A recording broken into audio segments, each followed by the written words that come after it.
Hi, you're listening to the NewSpace India podcast, a bi weekly talk show that exclusively brings insights from the Indian space activities ecosystem.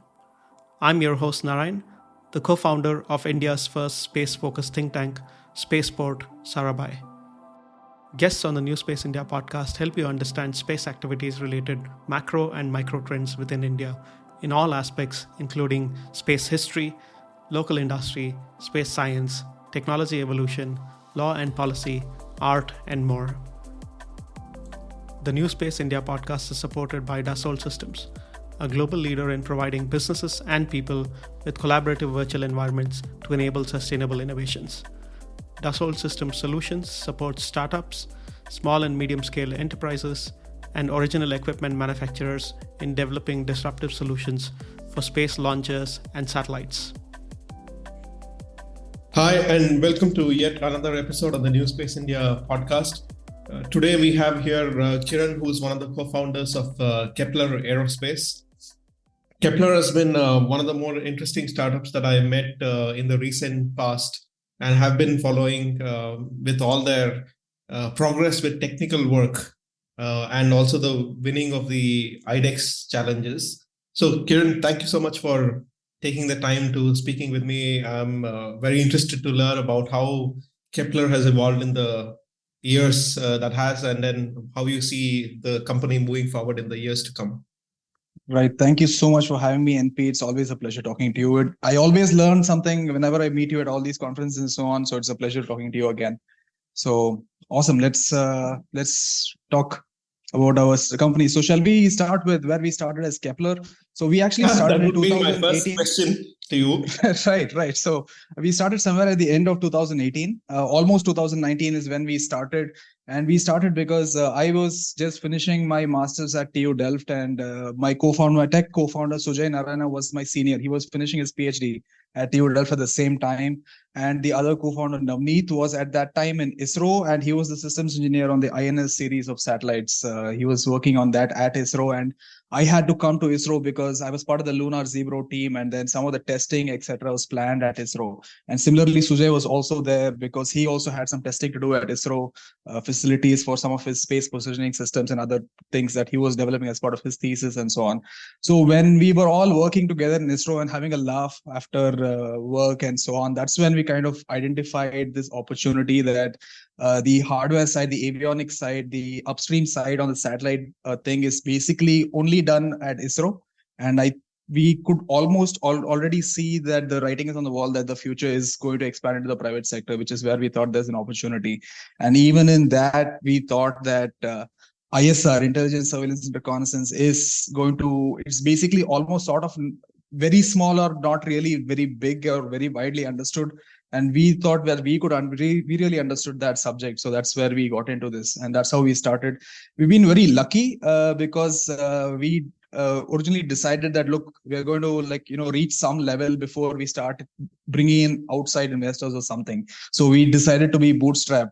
And that's actually worked out quite well for us because we have been able to generate revenue, and not only revenue, but significant profits as well to sustain ourselves, mainly by selling avionics like RF systems, data links, transceivers, such things, GNSS systems, such things to, DRDO and other government customers for, on other platforms as well, like satellite, drone, other platforms as well.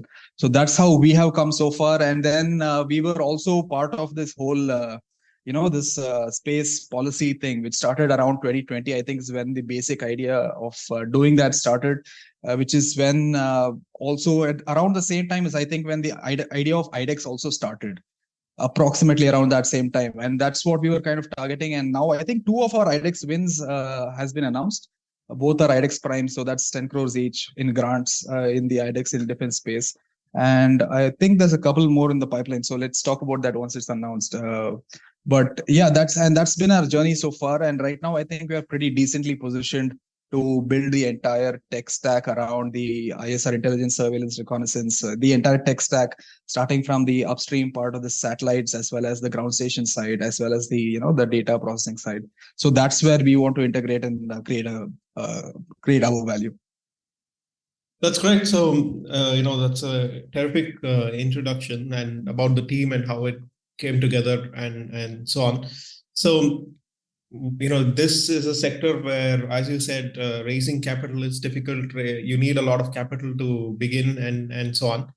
What was the thought around how do we sustain the initial product development, or even approaching customers like you mentioned, like DRDO or ISRO, for a young company, very small company, very small team, is extremely difficult.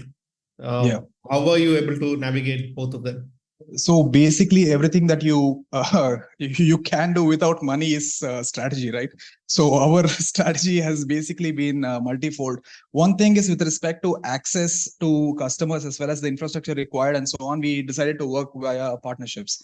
I think one of our partnerships that gets quite widely spoken about is our JV and our partnership with a company called Aiden Technologies, who are also based out of Bangalore, who are our manufacturing partners. So where these guys really helped us out was with respect to making procurement easy, with respect to making fabrication, manufacturing, prototyping, and all these things easy, as well as when we go and sit in front of a customer, it becomes easy for us to explain where we are getting this made, because at the end of the day, what I'm giving the customer is a solution, right?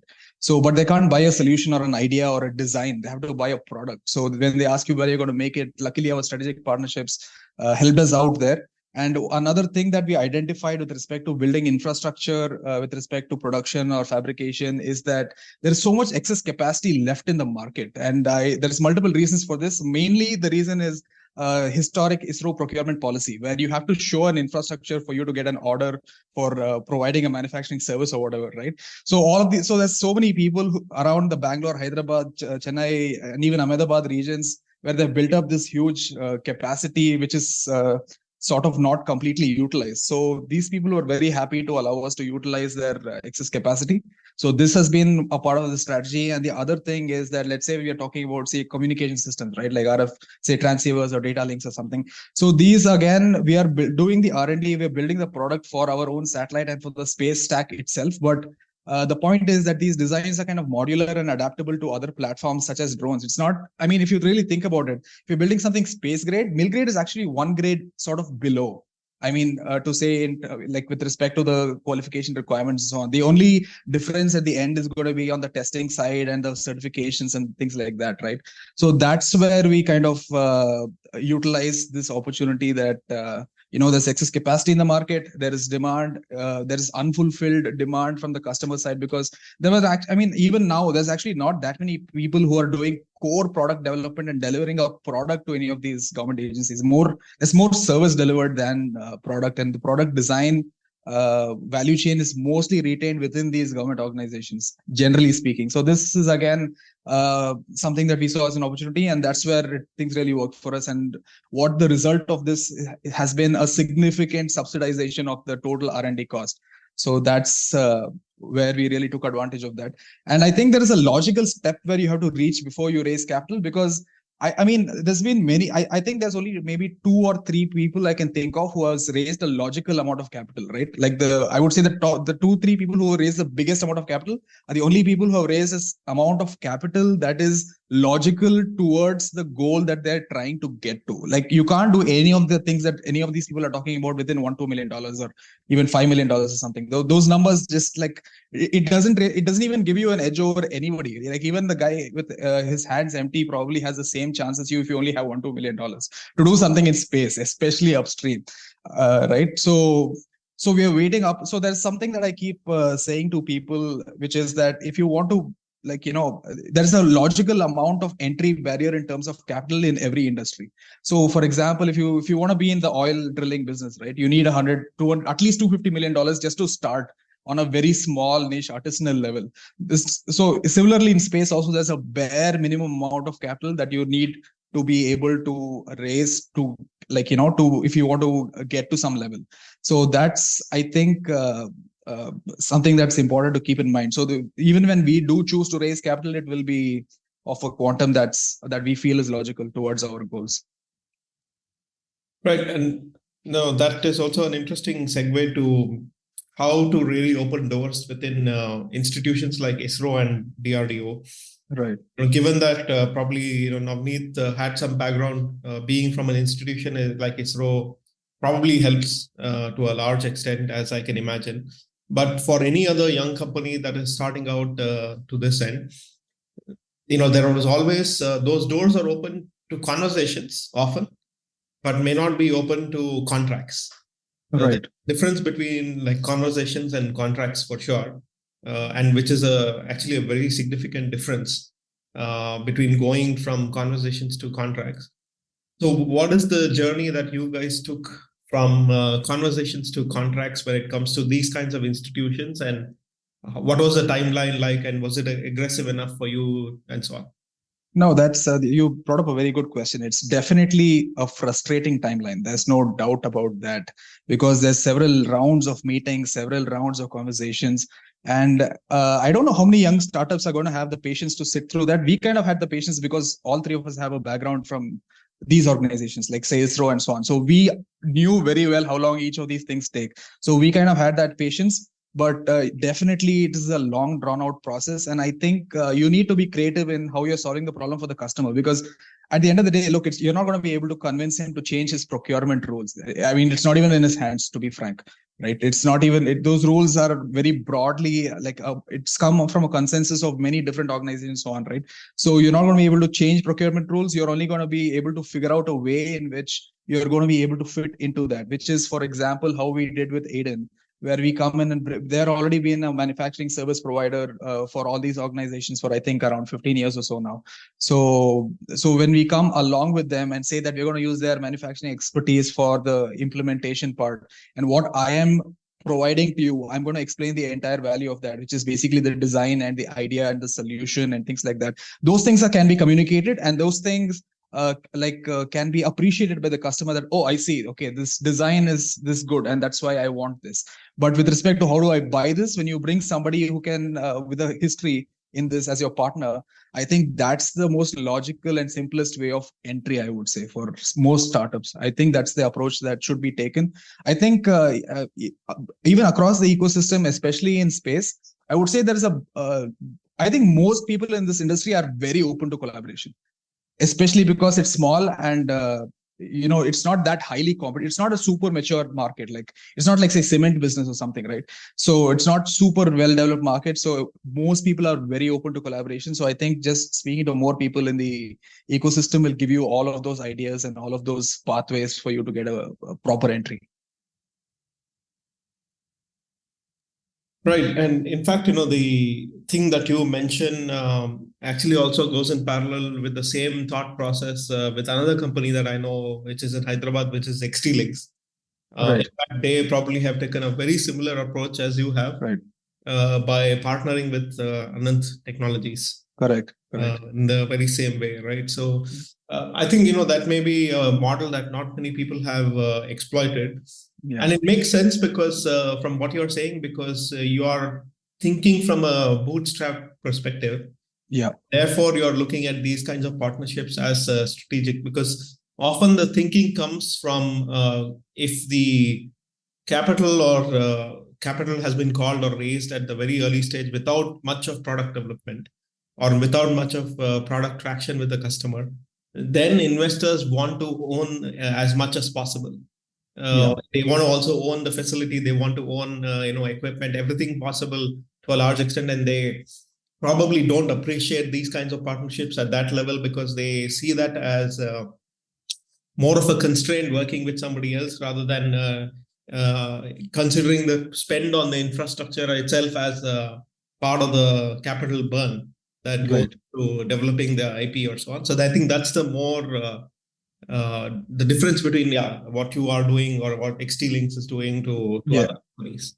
Yeah, at the end of the day, I would say, NP, it's about like the business, right? So what is the business that you're trying to create? So you have to be very clear that what is the entire value that you're creating, starting from customer traction, in the sense that, is your product needed and useful, etc. From the customer point of view, is it something that they want, etc. And then going down to, how are you making this? Are you making this cheaply, efficiently? And then you go all the way back. And that goes into your procurement and your supply chain. Have you at least built a supply chain? Have you built a way of building a product? Have you developed an approach and roadmap towards product development and the entire tech stack development.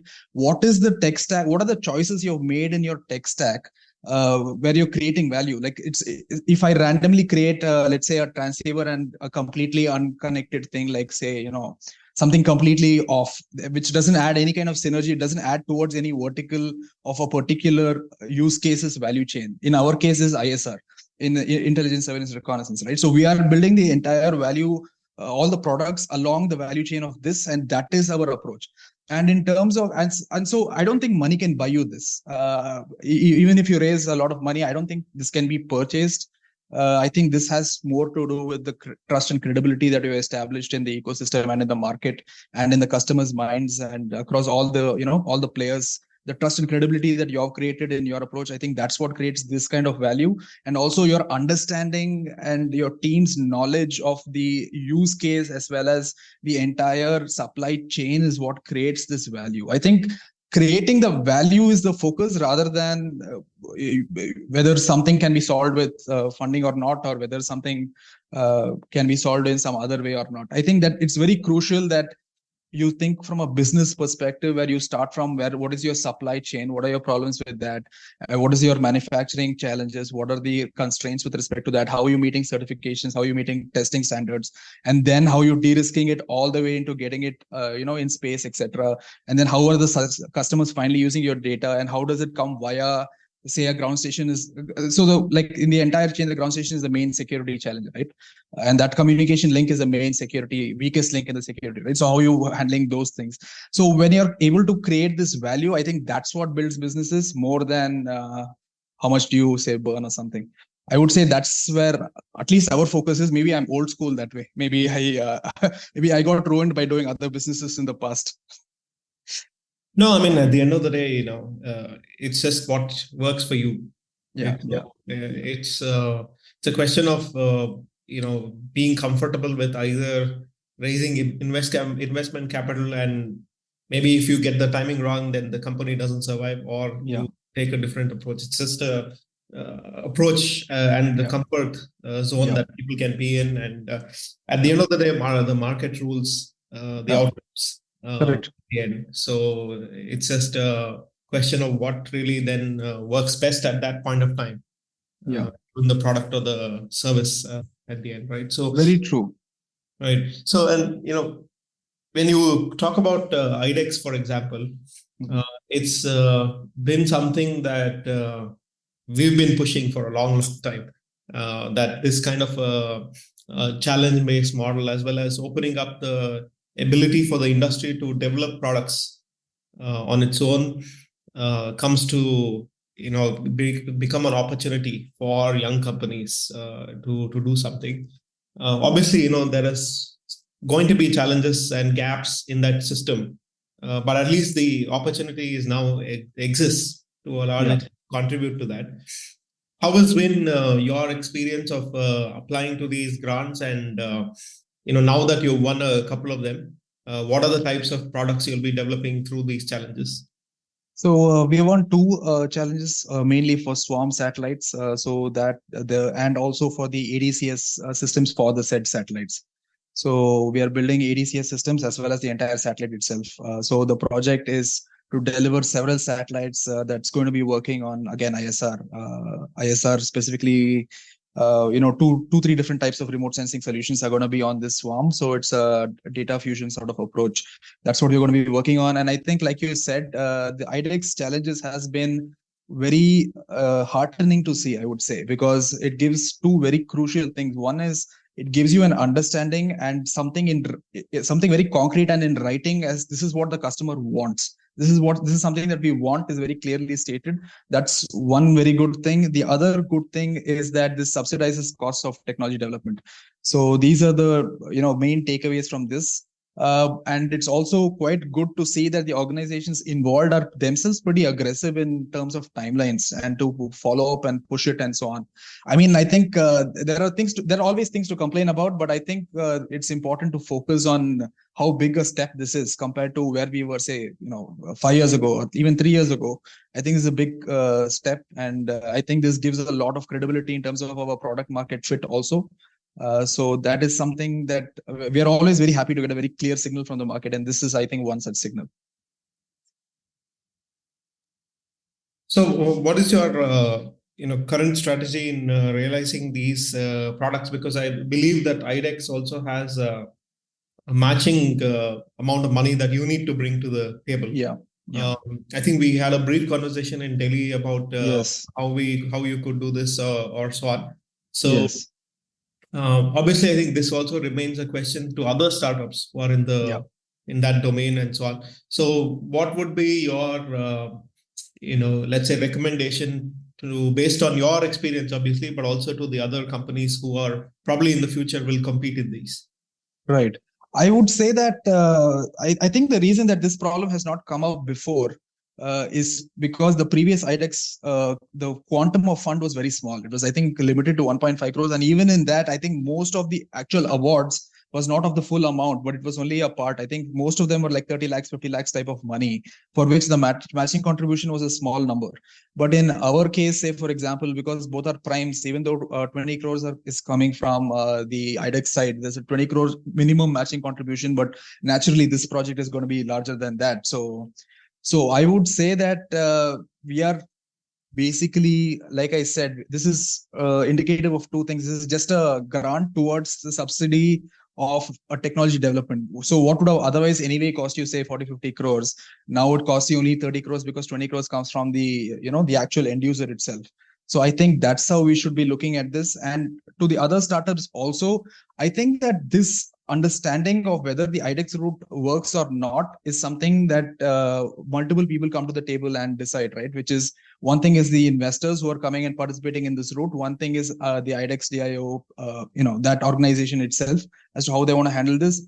And the startup also has to kind of make the call. So because the basic decision that you have to make is, okay, do you know what you're going to do with this technology once you have it at the end of it? Because it's not always guaranteed. Procurement is not always guaranteed at the end of this IDEX things. So, I mean, and okay, one simple solution to that is, can I go and just convince the customer to say that, oh, there has to be an MOQ or something? That's one possible solution.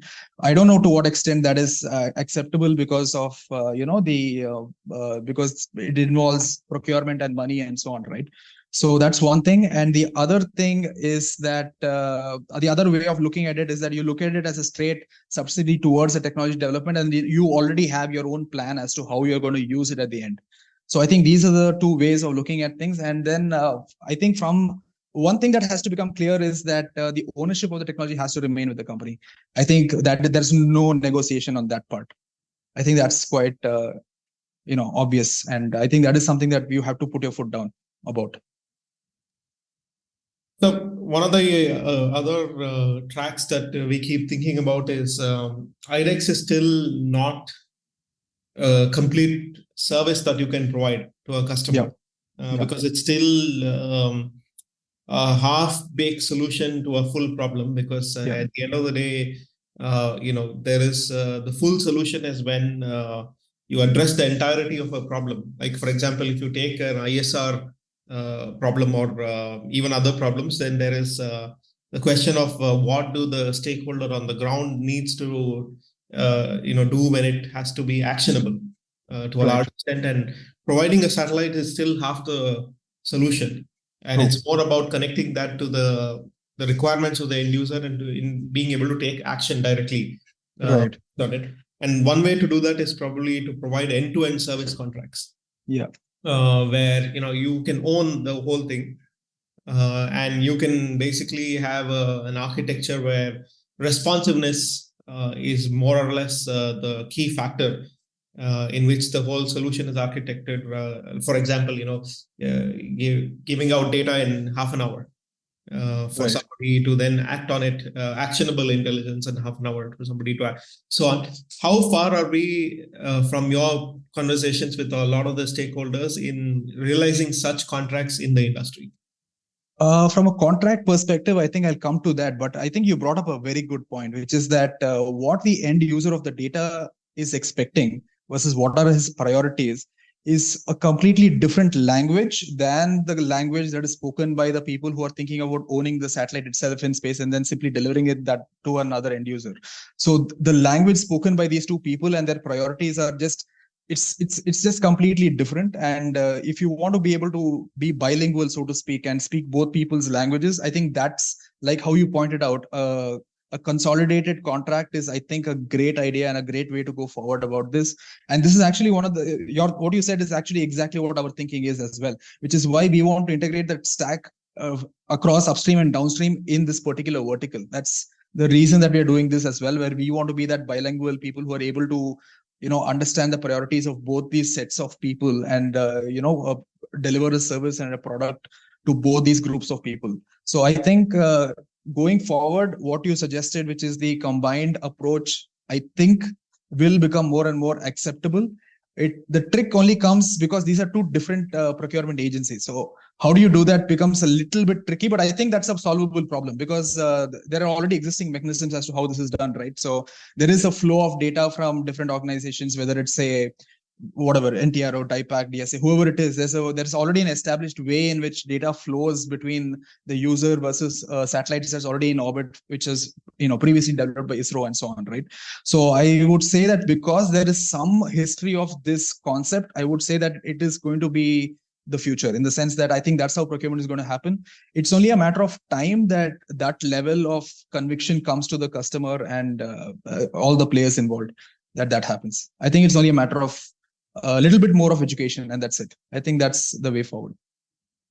Right. So just to go back to the strategic partnership you talked about, one thing that I would love to hear from you is there's always also the trust that needs to be established on both sides, right? So obviously you may be desperate to use a strategic partner like Aiden, but it's also they need to trust in your ability as well. So we talked about the things that you brought to the table, but what gave them the confidence that they should be working with you?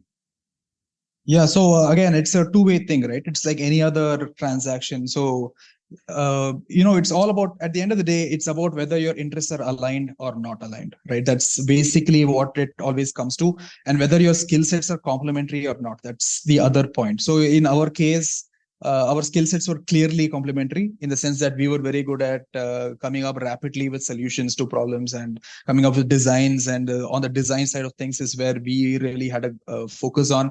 Their strengths were obviously very clear. They were very good, and they've been doing procurement for a very long time. Procurement is actually quite easy to think is easy, but it's not easy in space. I would just point that out because supply chains are quite tricky. So that's something that was a clear strength they had. Again, manufacturing and the credibility in manufacturing is again a strength that they had, which were things that we did not have. But what we brought to the table is a completely fresh approach. And the other important thing to notice is that we are not competing with them on anything, basically. So we are not competing on an existing tender where there is X number of Y product that has to be procured. We are not going to go into that type of thing. What we are doing is creating a completely new market for them, which they would have otherwise not done. And similarly, they are also opening doors for us in things that we would have otherwise not done, right? So that's where, when you are able to communicate the value very clearly to your partner, that's when you have great partners. So like the art of partnership, I would say, is in your ability to communicate your value and your role very clearly. And like you said, I mean, I think we also discussed this once in some conference or something, like in a chaotic world, clarity is the only valuable commodity, right? And when you're bringing that to the table, I think that's the secret to great partnerships also. Absolutely. So what is the road ahead for now for you guys? Because you've established a level of credibility with the institutions that there are in the country. Do you see Kepler Aerospace as a company that will work with the local demand that is now starting to brew in India, especially because I think even in the recent Aero India, there was somebody in the Air Force who mentioned that the government wants to spend something like 80,000 crores in the area of space in the next 10 years or so. It's an extremely large amount of capital that is being spent with the government as an anchor.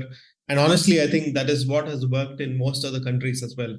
Without the government as an anchor, the industry cannot really survive. So would Kepler double down on this approach of basically taking this addressable market as 90% being government, perhaps today, and only focus on that? Or you believe that you should be, focusing on international customers and getting a pie of the international market? No, definitely. The international market is something that is part of our ambitions. So this is part of our broader goals.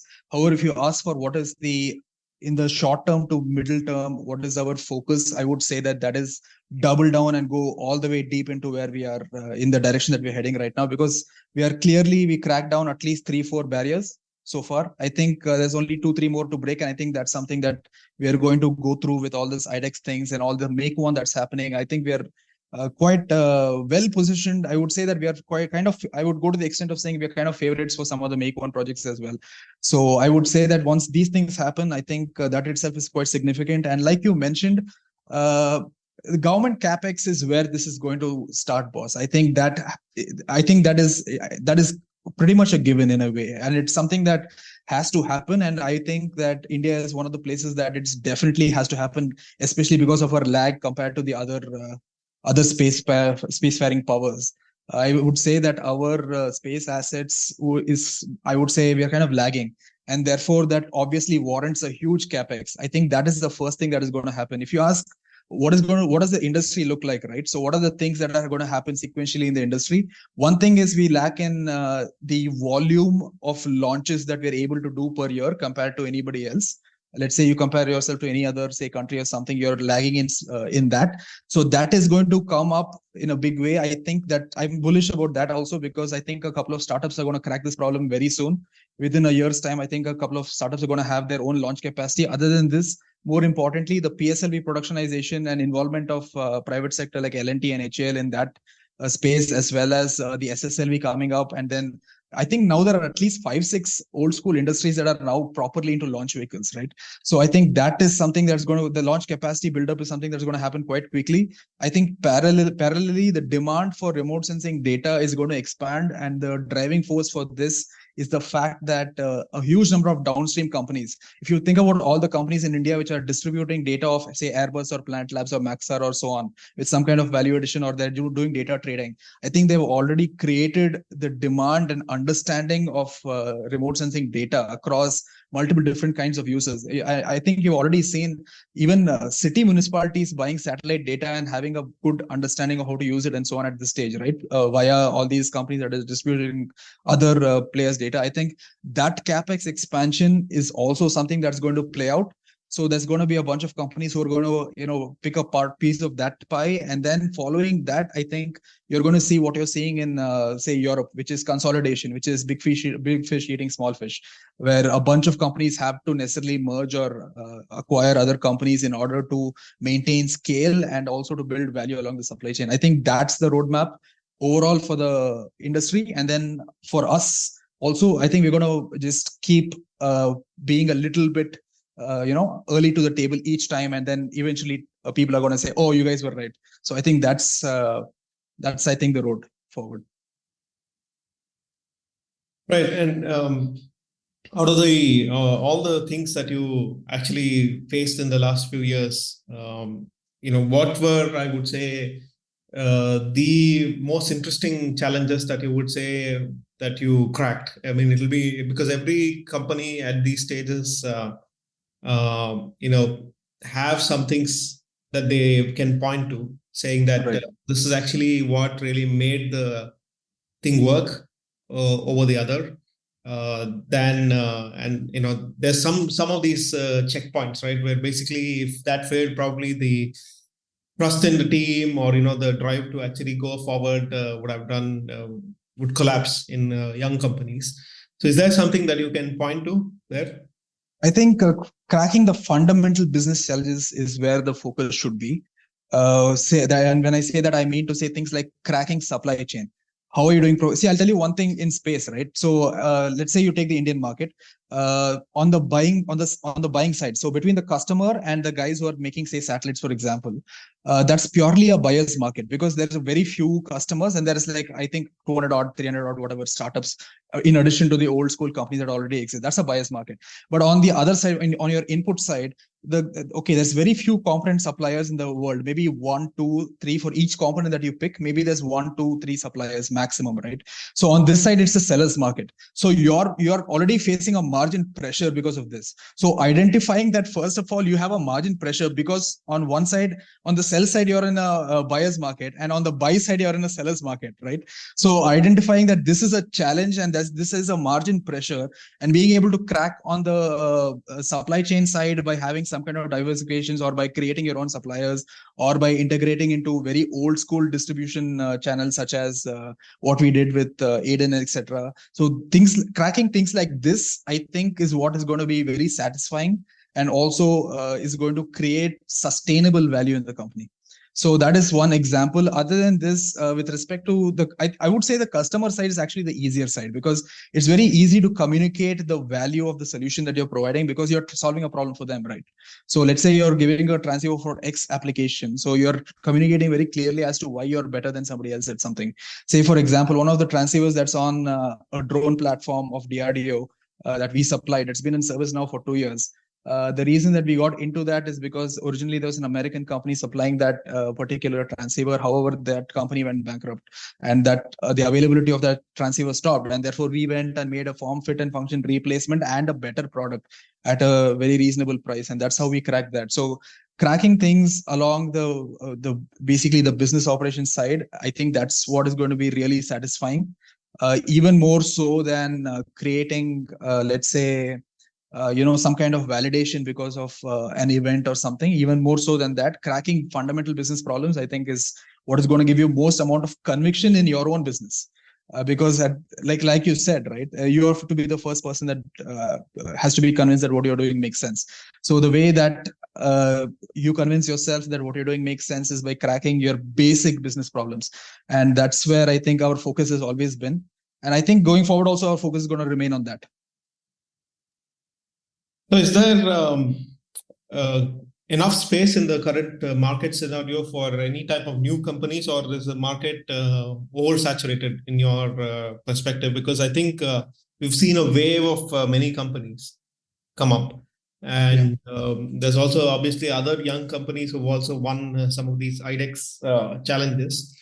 So what is your reading of the current market scenario? I think the market is open. I think it's open to all. I don't think there's any clear leader at all so far. I don't think there's any clear leader at all whatsoever so far. But like you said, right, it seems like there's a lot of people. There's a huge wave of people who came into this. I think the driving force was that. Was probably the fact that the government came out and announced very clearly that they're going to open it up to private players. That's one reason. The other reason is that I think space, there's a lot of fascination at the university level. I think so many universities have had small satellite programs. I think the people who worked on that were also very convinced that they will be able to build a company in space. I think that's the reason for that. But I would not call it saturation. I would call it clutter, or I would call it, I would just call it clutter and scattered market. And also I would say that there is no clear winner. So there is definitely space for somebody to come and truly capture a piece of the market. So there is definitely space for new people, especially because there's no clear winners. And I don't see that there's going to be any clear winners for at least, I would say, it's going to take a minimum of 4 years, 5 years for you to see some kind of clear leaders emerging. Other than that, as of now, I think most people are more or less approximately on the same footing. So I think everybody has a chance to. And also one more thing is that this is a clearly expanding market. Clearly expanding markets always have opportunities. Yeah, and out of the things that are emerging today, there are areas where, for example, there can be some very interesting innovation that I see no players at the moment, especially stuff like if you take, some sort of advanced mechanisms, right? Or if you take areas like even if you go back to its fundamental science, things like solar cells, for example, uh, or if you take payloads, really miniaturized payloads that can do really high performance, Right. to a large extent, either in both in optics based or even other stuff. These are all some of the areas where actually I don't find any Indian company existing. Right. Is there scope in the system to support these kinds of things, or what do you think needs to? Because at the end, if you mentioned supply chain, the word very often in this conversation, supply chain is also about identifying a lot of the gaps that you have in the system to be able to say that we are going to become independent. And this is exactly what actually the Chinese have been able to do very effectively in their country as well. Yeah, very true. I think you brought up a great point. So you're kind of speaking about components companies or say midstream companies, things like this. And the reason that you don't see too many of them right now is because I understand that there is an opportunity because there's no players in it. But the reason that there's no players in it is because of what I spoke about earlier, right? So every industry has a business cycle and a way in which it evolves. And the way in which it involves is in India is like how I mentioned, right? First, that launch vehicle capacity has to be built up, and then the upstream capacities at the system integration level has to be built up. And parallelly, the downstream people are going to build up the use case for data and things like that, right? So the people who are going to get the most amount of traction first are going to be the downstream players and the upstream players, both at a system integration and problem solving level, right? So these are the people who are going to get the first level of traction, and then when they start trying to more and more have control over their supply chain, that's when your components guys are going to see a real opportunity. Say for example, even we work with a company based out of Hyderabad for optics. Our optical payloads come from this particular company, and they're a startup, and they are going to have to. So think about it, they're going to get business after I get business, right? Because I am the guy who's going to be buying from them. So that is the reason why those gaps are going to be left. But those gaps will get super quickly filled the second the downstream and upstream guys really make 2-3 proper headwinds and 2-3 large projects, and that's when those guys will really get integrated into the supply chain. So it's a question of which part of the value chain can be formed first. That's I think the question. And definitely, like you said, there is tremendous amount of opportunity in components and other midstream things and so on. I think, but like I said, there's going to be a lag in that market development compared to pure downstream data processing kind of plays and pure upstream like launch vehicle and satellite kind of plays. I think these two will happen first, and then all the components guys holes are going to get filled in. And like you said, this is something that the Chinese have been doing very well, and this is a priority for us as well, because we want to be the anchor customer to everybody in our supply chain. We want to be the most important customer to the guy who sells the EO systems or the EO payloads. We want to be the most important customers to the guy who's building very advanced mechanisms and so on, right? So when we have that approach, I think we will be playing a role in creating that opportunity in the ecosystem. I think many other people, I think everybody else is also has similar thoughts on this. I think everybody else who's in a similar line of work as us also has similar ideas where they also want to develop local suppliers and local startups for their own consumption. Okay, so thank you so much for spending so much time with me. Let's say one last final question. Where do you see Kepler in 5 years, and what do you think you would have achieved in that time frame? I think 5 years is a good amount of time for us to have consolidated a significant amount of the value chain in ISR. So you will already be seeing us delivering both ISR data as a service, and you'll also be you'll be seeing us, being able to deliver constellations of satellites for these applications for people who want to own it. I think that's where we're going to be in 5 years. And the long goal is, of course, our overall vision is to be the primary security player in space. So whether it's looking at Earth or whether we are talking about future spacefaring and so on, we want to be a primary space infrastructure backbone for the space industry. And that's where you will see us, that's the direction you'll see us heading. And this is, I think, where we're going to be in 5 years' time.